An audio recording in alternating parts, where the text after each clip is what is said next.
Je crois qu'il y a une représentativité des organisations qui ont soutenu le oui en France, mais il y a aussi en face un problème d'organisation du camp du non, notamment dans notre logistique en direction des Sénégalais. Je crois qu'ils n'ont pas reçu l'appui nécessaire de leur leader dans l'organisation des moyens pour la campagne du non. D'accord. Peut-on parler vraiment de victoire?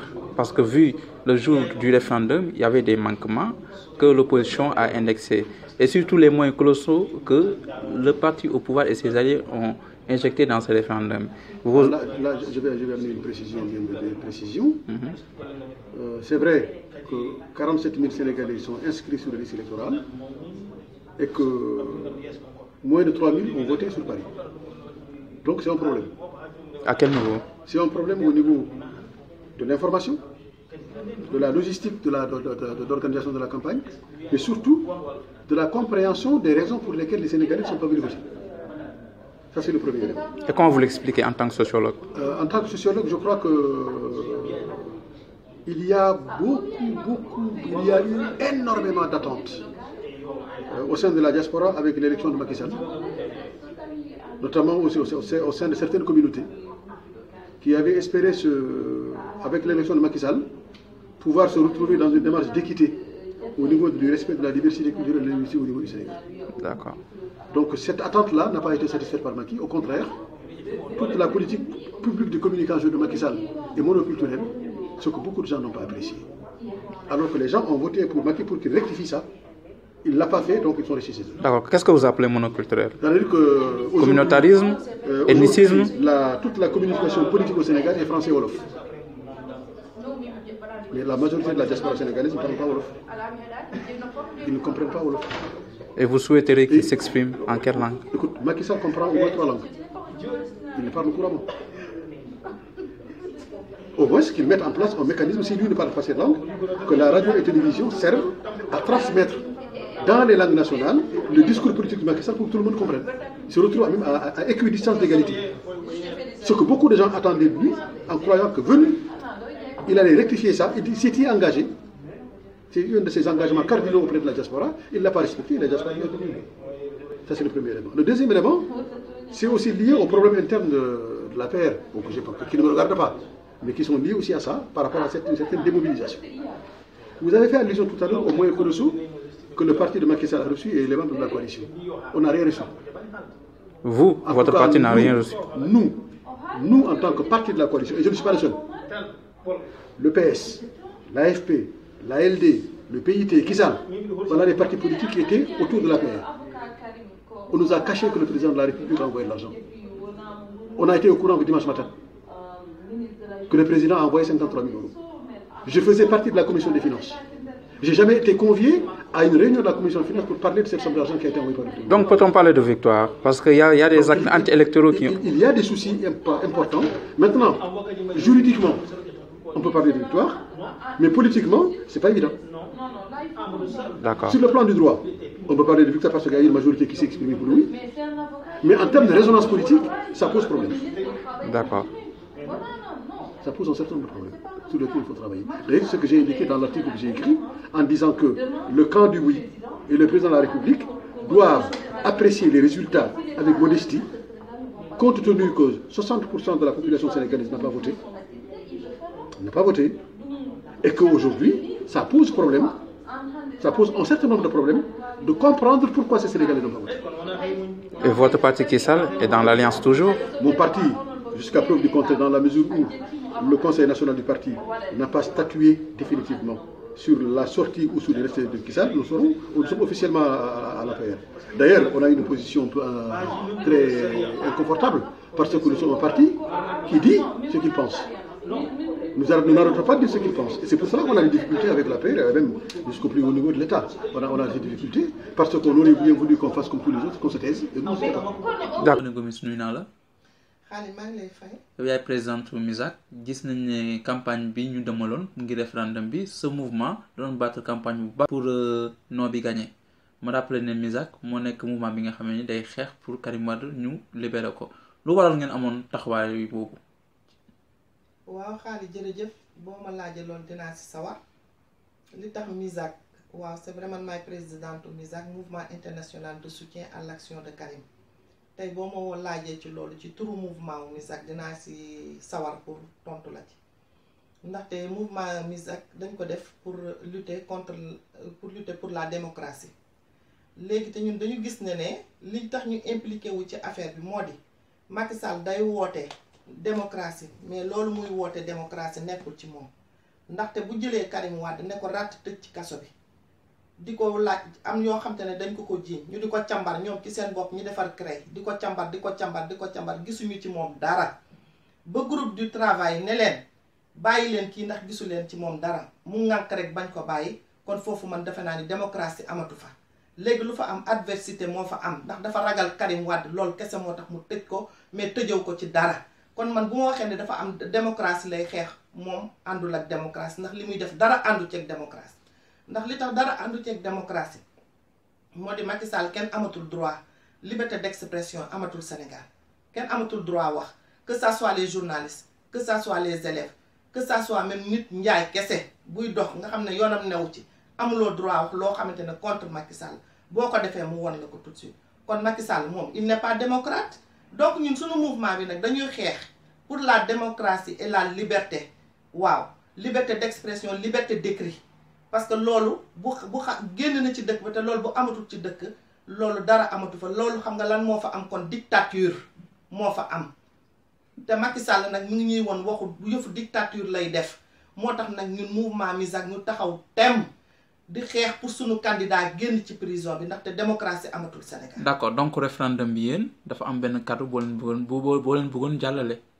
waaw dafa am kàddu bu ñu bëggoon jàllale kàddu bi moo di ñun Macky Sall dañ ko bëgg a wax ne ko front bi ñëwoon contre moom oui bi ak non bi moom c'était pas contre le non taux de participation bi loolu moo doon adversaire am ndaxte bu ñu demee ba nga xamante ne c'est la première fois ñu gis élection boo xamante ne 12% seulement de participation de taux de participation c'est du jamais vu ba élection amee ba léegi ndaxte ñoom ci seen bopp sax ñu ngi koy xeex ak ko xuloo liñ fa def démb gis nañ ko. jàpp ne moo tax yéen ngeen laaj oui bi gagné fii ci France. mais xaalis oui bi dina gagné parce que Macky Sall moo nekk au pouvoir ils ont les moyens dañu déployer xaalis bu baree bari loolu ñëpp xam nañ ko plus de 100 000 euros yoo xamoon ne xëjoon na Sénégal daal di dem jël seen mbokk tukulóor yi wut 60 bus. dem seen kër yi jox leen xaalis ak ay jesner indi leen pour ñu voter mais lenn laa bëggoon a xamal Macky Sall ne ko Sénégal benn bopp la kenn mënu ko xar ñaar kër goo dem tey ji di nga fa fekk ku fa am doomu tukulóor wala doomu séeréer wala doomu wolof wala doomu njaago wala doomu jaxanke wala doomu soose donc loolu moo tax ñu naan Sénégal kenn mënu ko xar ñaar te li mu def démb loolu mooy wone mi ngi def affaire ethnicisme te loolu musta am Sénégal loolu nag dinañ ko xeex ba mu daj sama mbokk tukulóor yi laay woo di leen wax ne leen ñun ñëpp benn lañu man mi di wax ak yéen sama yaay si la sant am naa ay doomi jaaxanke suñu waa kër am nañu ay doomi olof am nañu yëpp kër goo dem di nga ko fa fekk donc Sénégal c'est indivisable donc tey ji bu ñu nangu li nga xamante ne Macky Sall loolu la bëgg a def xar Sénégal ñaar buñ ko nangu ñun ñëpp benn lañu ñoo bokk ndey ñoo bokk baay loolu tax ñu naan Sénégal kenn mënu ko xar ñaar. Ousmane Ndiaye nuyu naa la. maa ngi lay fay. yow yaay chargé relations extérieures parti bi réew mi ci France yaa fi toggal réew mi tey seen site Dakar Matin day def évaluation après référendum bi Ousmane jàll na oui bi emporté na ko non bi dafa laaj ban jàngat nga am ci loolu. laaj ñu. foo ko teg. man pour man dañoo gagné waaye balaa may dugg si biir waxtaan bi ñu bëggoon passage nuyu sama président Idrissa Seck di ko féliciter bu baax avec toute son équipe. moom tamit daal laaj Thiès mais nañ aussi opposition bi yëpp ak mouvement Y'en a marre mouvement civil bi yëpp ak leen di ziar ak waa Gor Thiaw c'est pour vous dire rek ni laaj ñu dañoo gagné. mais Ousmane foo teg loolu. ndam la foo ko teg. fu ma ko teg mooy boo xoolee campagne bi ni mu demee xool déroulement yi xool nit ñi ni ñu ñëwee voté si ngay xam ne ñun ñii gagné nañu ñun opposition bi gagné nañu parce que bu njëkk ba au référendum yi mës a am Sénégal yëpp ñëpp xam nañ taux de participation ak taux d'abstention yi mais bii yoon gis nañ Sénégal taux de participation yi 40%. ñu pare fii 13%. mais doy na waar lu waral loolu gars yi dañoo gedd Macky wala dañ ko wàcc parce que boo xoolee bu njëkk ba politique bu njëkk ba la Macky indiwaat. c'est-à-dire ancienne politique bu njëkk. c'est-à-dire ça veut dire xool na xool amatul benn moyen bu muy naxee Sénégalais comme xiif na la bu njëkk xiif mu ne naa dellu ci cosaan ba bu maam ya mooy ñoo proposé leen xaalis woon dëkk yëpp yi taf ko fu ne. donc da nga jàpp ne fii Paris ñu voté bi Macky Sall da leen jox xaalis. waaw looloo am. am nga preuve yu leer nañ. foo ko teg. maa ngi preuve saa yoo ko bëggee rek nga ñëw ñu ànd ma wala preuve. d'accord lenn aussi dama si bëgg a yokk lu ndaw rek mooy keroog si salle ba man foogoon naa ñëwoon nga keroog bu ñuy def référendum. maa ngi fa woon. très bien ñaata problème dafa am ci ay irrégularité ci ay sàcc si ay si yoo xam ne nii vraiment àndul ak démocratie. woo nañ consul bi mu ñëw teg si ay bëtam woo ambassadeur mu ñëw teg si bëtam woot waa décennant ñu ñëw teg seen bët te ñoom ñëpp d'accord nañ ni vraiment jaarul yoon ñoom ñëpp ko d'accord ni jaarul yoon ba si au passage ñu doon am lu ñu doon demandé. mais yéen ñëw ngeen ne élection yi ci jour boobu noonu amoon na manquement yu bëri waaye bàyyi ngeen élection yi jàll mais waxoo leen loolu parce que ci aljuma ji da ngeen waxoon ne su la ñëwee ci bés bi élection bi mu am ay manquement da ngeen di bloqué salle mais ñaari bureau rek ngeen bloqué après ngeen bàyyi élection bi jàll ngeen jàll nag ba mu bañu daan leen ngeen di soog a wax naan manquement yi fii manquement yi fële. xam nga ay démocrate lañu Sénégal am na bureau yu bëri nga xam ne noonu la demee aussi taxul gars yi kon nañ voté ça veut dire dañ bëggoon woon Macky que dañuy dem ak yow mu jeex tàkk sa dernier bala ngi nii système yëpp la def si kii bi jël ministre yëpp tout le terrain bi mais Sénégal kenn dootul liggéey ministre yi dem nañ campagne allemand moom ci waxam mu dugg si terrain bi di campagne woow mbëri yeeg woow du ne pour rek mën na gagner référendum Sénégalais ne ko ñun taxoo ñëw jóg parce que man bu may voté ji dinaa xam ne may voté ji donc génnuma c'est 60% des Sénégalais toog seen kër. d'accord la nga jàpp ne fii ci France moo tax ngeen ñàkk élection yi ngeen ñàkk référendum bi nit ñi déglu leen parce que da ngeen campagne wala da ngeen amul xaalis. non campagne nañu mais amuñu xaalis donc ñun mënuñu yegg si yenn zones yi 64 bus la teg jëli ñenn nit ñi indi leen. ñan ñoo teg 64 bus. waaw APR 66 xaw ma 64 bus lañ teg keroog bu gars yi di wàcc ñun suñu biir ñu ne saa waay ñàkk nañ ko ndaxte. moyen boobu ñun am nañu ay nit fu ne mais amuñu moyen dem jël leen indi leen ñoo leen voté loolu bokk na si lu tax ba non bi gañewul fii benn bu stop mooy ñan ñoo amoon droit voté mooy ñu ko fal 2012 actuellement jeunesse mooy paa yi rek doon ñoo ak maire yi jeunesse bi voté wuñu fii te ñun jeunesse bi moo ñooy suñu ñoom ñëpp ak ñun jeunesse bi amuñu carte ñenn ñi amuñu carte d'électeur ñenn ñi jox boobu ñu leen jox seen carte d'électeur te y avait même des Mauritaniens ñëw fa si des Mauritaniens. ay Mauritaniens des ñu nga xam ne asile la ñu yor xaw ma. ñëw di voté ñu jàpp leen keroog si cela veut dire lu ñu gis nañ ko fi pour rek mu gagné parce que dafa tiitoon pour moom xamoon na bu gagné rek bu ñu ko gagné bu wii bi gagné woon.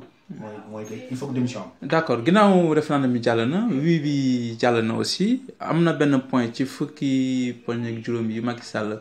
bëggoon Sénégalais yi votel ko bi benn point bu am important bu ci nekk muy statut de l'opposition tey yaakaar nga ne loolu du leen indil problème suñ ko jëloon ne dañ koy jox tey PDS wala Macky Sall ne da koy jox Idrissa Seck est-ce que tey dynamique bi ngeen am fii nga xam ne ni ngeen àndee nii du indi ay jiixi jaax seen biir. mukk déedéet comme lu doon waa benn bokk yaakaar. waaw dem non waa benn bokk yaakaar ñan la Moustapha Niasse fu mu jógee PS la jógee Tanor fu mu jógee. PS la jógee mais nu ñu mujjee dem bu mu leer jot na ñu tas c'est pas pareil ak ñun benn kilifa la ñu am mooy on est des libéraux. d'accord moo ñu boole. tey bu ñu waxtaanee suñu biir. mais Abdoulaye Wade defatul politique de. ah kay moo ngi def politique. non dematul si terrain bi moo ngi def politique. mais non Abdoulaye Wade bu xew Sénégal mu yëg na ko. avenir politique mi ngi ci ginnaawam nekkatul ci kanamam. là je suis d'accord bu fekkee côté boobu ngay waxee comprendre naa la mais Abdoulaye Wade mu ngi def politique ba léegi parce que moom dégg dëgg ñun. jàpp nga ne Idrissa Seck dina mën a rangé wu si ginnaaw par exemple Pape Diop wala Pape Diop nangu rangé wu si ginnaaw Idrissa Seck pour mu jël station. ku mën a jiitu xam nga ku mën a jiitu ñoom dañuy waxtaan seen biir ku ñu jiital ñëpp topp. D'accord. Émile Bakhoum, bonjour. Bonjour. Vous êtes le responsable des jeunes de l'APR. Dakar Matin fait une grande évaluation après le référendum. Émile Bakhoum, est-ce qu'on peut parler de victoire vu les moyens colossaux que vous avez injectés dans ce référendum? Ensuite, l'opposition vous accuse d'achat de conscience. Je crois en effet qu'on peut parler bel et bien de victoire. De victoire de qui? De la victoire du peuple sénégalais qui a fait preuve de maturité, mais également d'un sens élevé du discernement. Et je dois ici féliciter le peuple sénégalais pour avoir remporté la victoire du oui. Ces remerciements vont également à l'endroit de l'ensemble des forces vives qui se sont battues pour que le oui puisse l'emporter. Et cette victoire ne peut faire l'objet d'aucune pétition de principe. L'ensemble des accusations qui ont été portées à l'endroit de cette victoire, pour tendant, je vais dire, à entacher cette victoire du peuple, cela ne va pas prospérer. Je ne le reconnais pas du tout. Pourquoi? Le scrutin s'est très bien déroulé. Les petits dysfonctionnements qu'ils ont relevés, disant que telle personne avait siégé sans pour autant avoir la carte d'identité, cela a été corrigé immédiatement. Ils ont dit même que des Mauritaniens ont voté. C'est faux. Ils ne peuvent sortir aucune carte ou ils ne peuvent identifier aucun Mauritanien qui a voté le jour du scrutin. C'est pas possible. Et les nombreux bus que vous avez mis à la disposition de vos militants qui ont venu voter? Laissez-moi évacuer d'abord cette question. Allez-y, monsieur. De personnes qui auraient voté sans pour autant détenir la carte d'identité et la carte d'électeur. C'est faux. Ça n'existe dans aucun bureau. La preuve est que chaque courant avait un représentant. L'autre aspect, les petits dysfonctionnements qu'ils ont relevés ne va pas à l'avantage du présidium du oui ou à l'inconvénient du présidium du non. Ils l'ont relevé, ça a été rectifié immédiatement et le processus s'est déroulé comme il le faut. Et d'ailleurs, c'est pour cela, l'ambiance dans laquelle nous avons baigné durant toute cette journée prouve nettement que le scrutin se passait normalement. Alors, déjà la veille, ils avaient montré leur état d'esprit de défaitiste. Je n'aurais pas aimé utiliser ce terme, mais aujourd'hui, on doit reconnaître avec honnêteté que ce référendum, qui était une consultation, a pris du moins des allures d'une vraie élection. L'opposition dit que vous ne pouvez pas ne pas gagner vu les nombreux moyens colossaux que vous avez déployés dans ce référendum. On a vu des bus qui étaient mis à la disposition de vos militants. Ils ont parlé même de 64 bus et beaucoup d'argent et des achats de conscience. Qu'allez-vous répondre? La réponse me semble évidente. Pensez que des moyens financiers peuvent permettre aujourd'hui au Sénégal à un candidat de gagner une élection, ce n'est pas connaître le peuple sénégalais. En 2012, Abdoulaye Wade avait des moyens et pourtant il a perdu. En 2012, nous, membres de l'APR, avions mobilisé des bus alors qu'on n'était pas au pouvoir.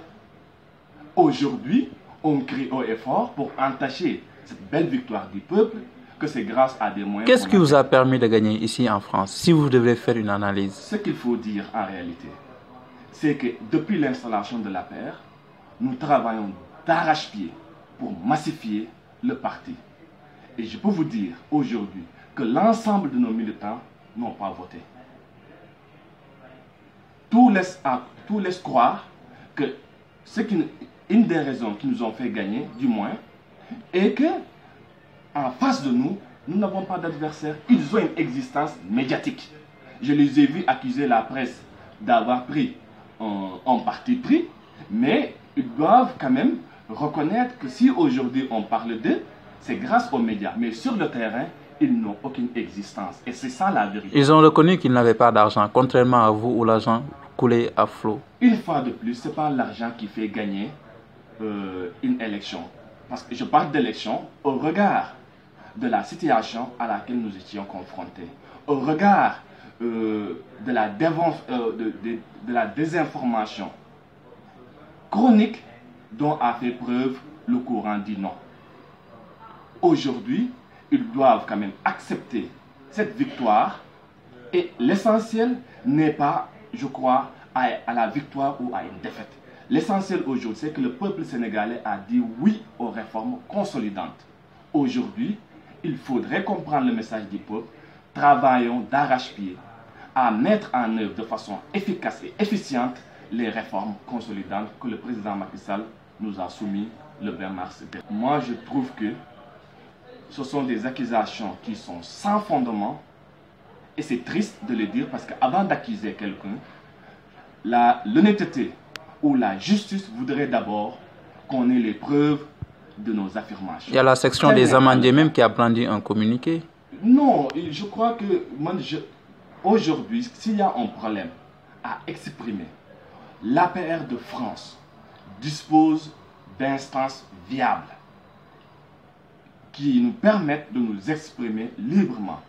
Toute personne qui n'a pas compris telle ou telle chose devrait venir à l'occasion de nos rencontres, s'exprimer et les explications seront données. Je crois que ici, nous combattons tout ce qui est nébuleux et je souhaite vivement qu'il y ait la transparence partout. Dernière question. L'APR est-il allergique aux médias? Il n'y a que M. Bakhoum qui monte au créneau pour défendre l'APR et Macky Sall. L'APR n'est pas allergique aux médias. Je sais que c'est un parti de terrain. Cela ne nous empêche nullement pas aussi de venir nous adresser à nos compatriotes, de venir nous adresser à nos militants pour enfin que nous puissions vulgariser davantage l'excellent travail que le président Macky Sall et son gouvernement sont en train de mettre en œuvre. Émile Bakhoum, je rappelle que vous êtes le responsable des jeunes d'APR ici en France. Dakar Matin vous remercie et vous remercie surtout de votre disponibilité à nous parler. Je vous remercie. Merci.